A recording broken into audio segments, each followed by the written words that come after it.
Hello दोस्तों, स्वागत है आपका मेरे YouTube channel study with Mahesh में। तो चलिए करते हैं आज की इस प्रारंभ। वीडियो में हम हमारा राजस्थान कक्षा 7 की किताब के अध्याय 6 राजस्थान के प्रमुख शासकों के बारे में बात करेंगे।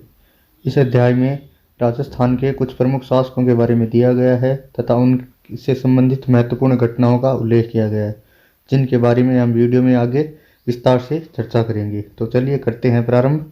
सबसे पहले इसमें दिया गया है पृथ्वीराज चौहान तृतीय के बारे में। इनका शासनकाल बताया गया है 1177 से 1192 ईस्वी तक। पृथ्वीराज चौहान के पिता का नाम सोमेश्वर तथा माता का नाम कर्पूर देवी था। जब पृथ्वीराज चौहान अल्प आयु में थे तभी इनके पिता सोमेश्वर जी की मृत्यु हो गई थी। इसके पश्चात इनकी माता कर्पूर देवी ने संरक्षिका के रूप में शासन का भार संभाला तथा जब तक ये योग्य नहीं हो गए थे तब तक शासन किया। तत्पश्चात पृथ्वीराज चौहान शासक बने। पृथ्वीराज चौहान एक योग्य प्रशासक, वीर योद्धा थे। पृथ्वीराज चौहान को 6 भाषाओं के बारे में ज्ञान था। पृथ्वीराज चौहान के दरबार में कुछ निपुण कवि एवं विद्वान थे, जिनमें से प्रमुख है विद्यापति गौड़, वागीश्वर, जयानक, विश्वरूप जनार्दन, चंदवरदाई, पृथ्वीभट्ट जैसे कवि एवं विद्वान थे। पृथ्वीराज रासो नामक ग्रंथ की रचना चंदवरदाई द्वारा की गई है। इसके बाद हम बात करेंगे महाराणा कुंभा के बारे में। महाराणा कुंभा जो कि सिसोदिया वंश के एक वीर प्रतापी कला प्रेमी शासक थे। इनका जन्म कब हुआ था? इनका जन्म हुआ था 1417 में। इनका शासनकाल 1433 से 1488 तक है। इन्होंने 1433 में शासनभार संभाला था। महाराणा कुंभा ने बूंदी, गागरोन, सिरोही, वागड़ को जीता तथा मेवाड़ एवं मारवाड़ की मैत्री की थी। आपसे मैं यह पूछना चाहूँगा कि मेवाड़ और मारवाड़ की इस मैत्री में इन्होंने यह मारवाड़ के शासक कौन थे तथा इस मैत्री में महत्वपूर्ण भूमिका किन्होंने निभाई थी? आप इस प्रश्न का उत्तर कमेंट में जरूर देवें। मेवाड़ में स्थित 84 दुर्गों में से 32 दुर्गों का निर्माता महाराणा कुंभा को माना जाता है।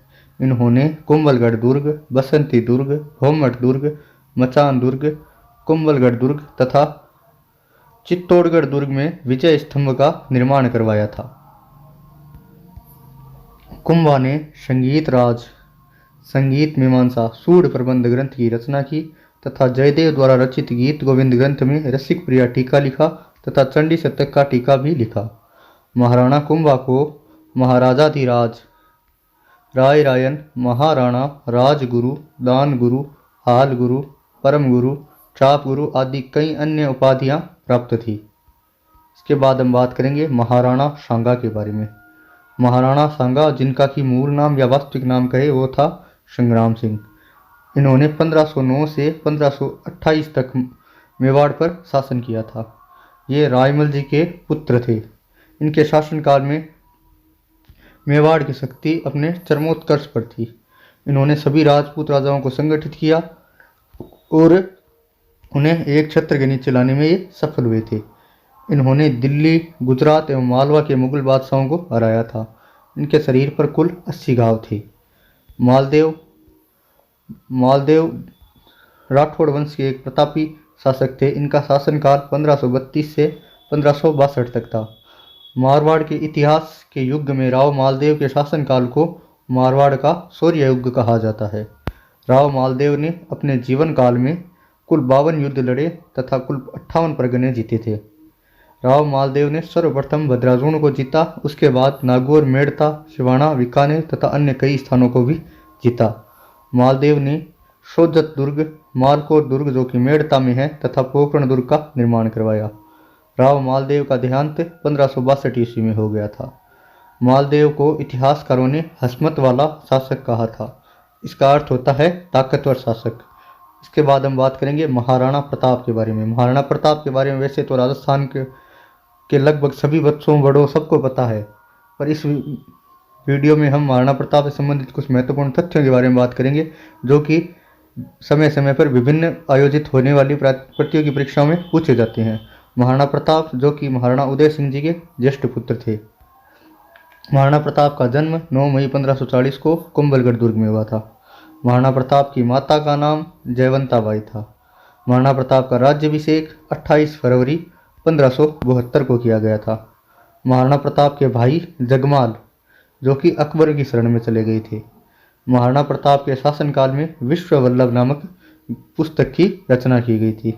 महाराजा राय सिंह 1574 से लेकर 1612 तक शासन करने वाले बीकानेर के शासक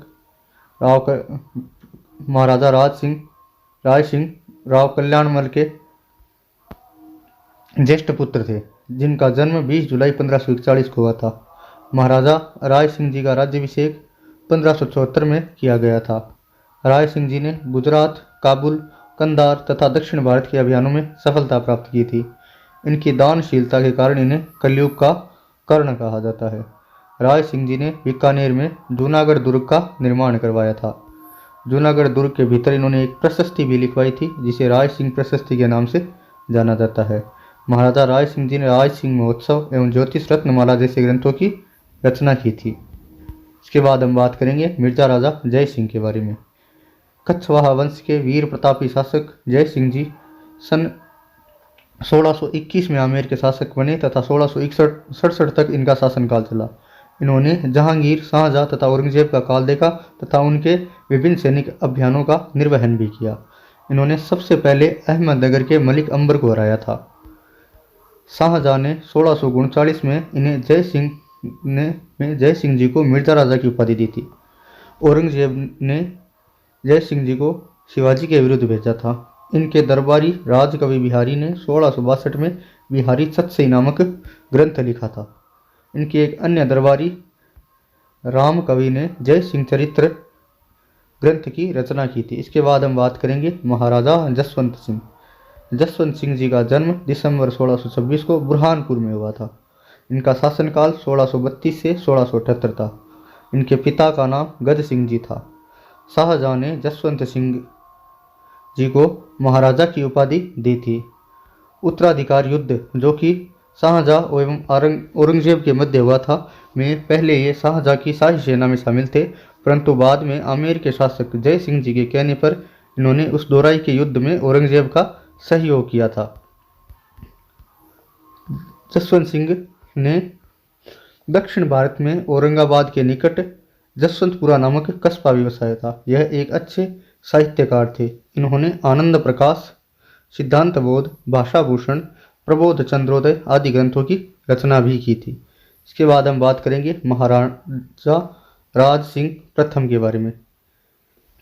महाराजा जगत सिंह जी के पुत्र महाराजा राज सिंह जी का शासनकाल 1652 से 1680 तक रहा था। राज सिंह जी 1652 में मेवाड़ के शासक बने थे। राज सिंह जी ने मुगलों के उत्तराधिकार युद्ध में औरंगजेब का साथ दिया था। ये औरंगजेब की नीतियों के विरोधी थे। औरंगजेब के कारण ही ब्रज से आए गोवर्धन नाथ जी, जो कि श्रीनाथ जी की मूर्ति लेकर आए थे, उनको शरण दी तथा नाथ द्वारा सिहाड़ में एक मंदिर भी बनवा कर दिया तथा द्वारकाधीश मूर्ति की स्थापना इन्होंने कांकरोली राजसमंद में करवाई।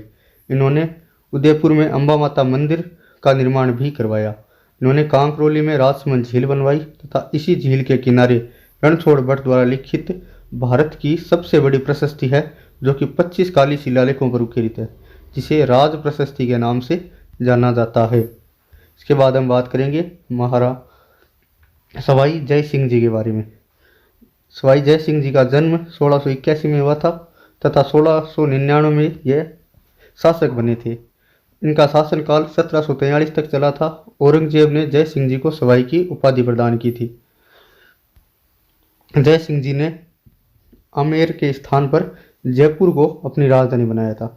जय सिंह जी ने 1725 में नक्षत्रों की गणना के लिए शुद्ध सारणी का निर्माण करवाया था, जिसका नाम उन्होंने तत्कालिक मुगल बादशाह मोहम्मद शाह के नाम पर जीज ए मोहम्मद शाही रखा। इनके समय ज्योतिष विद्या पर जय सिंह कारिका नामक एक ग्रंथ भी लिखा गया। ज्योतिष के अन्य प्रमुख ग्रंथ सिद्धांत सम्राट व यंत्रराज भी लिखे गए। इन्होंने ज्योतिष के अध्ययन हेतु जंतर मंत्र नाम से 5 वेधशालाएं बनवाई, जो कि जयपुर, दिल्ली, मथुरा, बनारस और उज्जैनी में बनवाई। इसके बाद हम बात करेंगे महाराजा सूरजमल। महाराजा सूरजमल, जो कि भरतपुर के शासक थे, बदन सिंह जी के पुत्र। इनका शासनकाल 1755 से 1783 तक चला था। इन्होंने अपनी योग्यता से भरतपुर राज्य का विस्तार गाजियाबाद, रोहतक, झज्जर, आगरा, धौलपुर, मैनपुरी, हाथरस, बनारस व फर्रुखनगर इलाके तक कर लिया था। पानीपत के तीसरे युद्ध में इन्होंने मराठों को संरक्षण प्रदान किया था। इनके राज दरबार में कविवर सूदन और अख्यराज गर्ग जैसे विद्वान थे। धन्यवाद वीडियो को पूरा देखने के लिए। आपका दिन शुभ और मंगलमय हो। जल्द ही लौटेंगे एक नए वीडियो और एक नई चैप्टर के साथ।